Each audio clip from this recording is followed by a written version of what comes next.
Hello mga kakutsara! For today's video ay gagawa tayo ng bangus Spanish style sardines ala Amir. So unat lahat ay hugasan natin ang ating mga bangus. Pagkatapos ay maglagay tayo ng 1 litrong tubig at asin na 1/2 cup.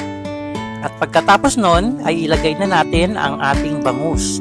Ito yung tinatawag nilang solution or brine para ibabad natin yung ating milkfish or bangus.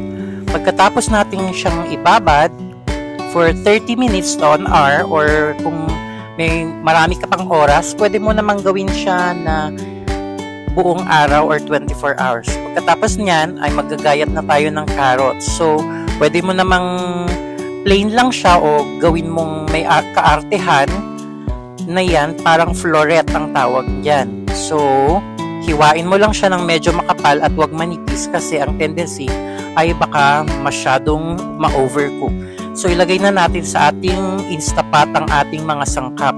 So, i-layer lang natin, ilagay natin yung gulay sa baba para hindi magdikit yung ating bangus pag niluto na siya. So, ilagay lahat ng ingredients dyan na nakikita nyo ngayon sa video. Kung gusto nyo malaman ang buong recipe niyan ay pwede nyong tingnan sa aking YouTube channel. So, pagkatapos niyan ay ilalagay na natin lahat ng oil at saka by the way, ang ginamit ko pala na oil dyan ay olive oil at corn oil.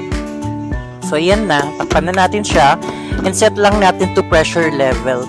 Siguro around 30 minutes. So, pagkatapos niyan, tingnan na natin kung maganda ang naluto nating Spanish style sardines. Napakaganda ng kulay niya at nung linasahan ko, hindi siya lasang maalat or lasang malansa. Napakasarap niya. So, ayan siya.